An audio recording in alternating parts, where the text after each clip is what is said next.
స్పృశిస్తూ party తరపున రాబోయే కాలంలో చేయాల్సిన కార్యక్రమాల విషయంలో కూడా చాలా వివరంగా దిశానిర్దేశం చేసినారు. ముఖ్యంగా అందరి అభిప్రాయం కూడా ఏమి అంటే ఇవాళ తెలంగాణ రాష్ట్ర ప్రజల ప్రయోజనాలు కాపాడాలి అంటే ఒక బీఆర్ఎస్కి మాత్రమే అది సాధ్యమవుతుందని ఇవాళ రాష్ట్రంలోని ప్రజలందరికీ కూడా అర్థమైంది. కాబట్టే ఖచ్చితంగా కేసీఆర్ తిరిగి రావాలి అనే మాట నిన్న చూసినాం. మనం ఎవరు కూడా ఆర్గనైజ్ చేయలేదు. కేసీఆర్ గారి జన్మదినం సందర్భంగా తండోపతండాలుగా వేలాది మంది స్వచ్ఛందంగా కేసీఆర్ గారిని వెతుక్కుంటూ వారి నియోజకవర్గానికి పోయిన పరిస్థితిని కూడా మనం చూసినాం.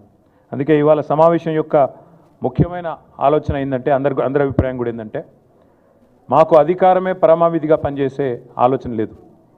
తెలంగాణ అస్తిత్వ పరిరక్షణ ముఖ్యం, తెలంగాణ ప్రజల ప్రయోజనాల పరిరక్షణ ముఖ్యం. వాటి కోసం పనిచేయాలని చెప్పి సమావేశం ఈరోజు అభిప్రాయపడ్డది.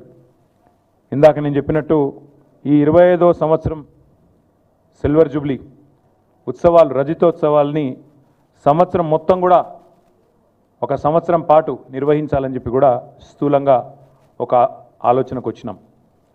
అయితే ఈ నిర్వహణకు సంబంధించి ఎందుకంటే చాలామందిని ఇన్వాల్వ్ చేయాల్సి ఉంటుంది. వివిధ వర్గాలు ఎట్లా అయితే తెలంగాణ ఉద్యమంలో అందరినీ కలుపుకొని సకల జనుల సమ్మె నడిపించిన ఆనాడు తెలంగాణ పోరాటంలో వినూత్నమైన పోరాట రూపాలు సడక్ బంద్ కావచ్చు, రహదారుల దిగ్బంధం కావచ్చు, వంట వార్పు కావచ్చు, అట్లా ఎన్నో రకాల వివిధ ఉద్యమ పోరాట రూపాలని ఆనాడు ఆవిష్కరించిన ఆ ఘనత టీఆర్ఎస్ది. కాబట్టే ఈ రజతోత్సవాల సందర్భంగా కూడా వినూత్నంగా కార్యక్రమాలు నిర్వహించాలి, ప్రజల్ని మమైకం చేస్తూ ఉద్యమ సహచరులందరినీ కూడా మళ్ళీ తిరిగి ఒక్కటి చేస్తూ ముందుకు పోవాలనే ఆలోచన చేస్తూ ఉన్నాం. దానికి సంబంధించి రాబోయే వారం రోజుల్లో పెద్దలు కేసీఆర్ గారు కొన్ని కమిటీలను కూడా, ఎందుకంటే ఈ ఉత్సవాల నిర్వహణకు కొన్ని కమిటీల అవసరం కూడా ఉంటుంది కాబట్టి మరి కొంతమంది సీనియర్ నాయకులతో, పార్టీ ముఖ్యులతో, అదేవిధంగా పార్టీ ఏతర వ్యక్తులతో, తెలంగాణ ఉద్యమంతో పెనవేసుకొని అనుబంధం ఉన్న వ్యక్తులతో కూడా కొన్ని కమిటీలను కూడా ఈ రాబోయే వారంలో ప్రకటించబోతూ ఉన్నాం.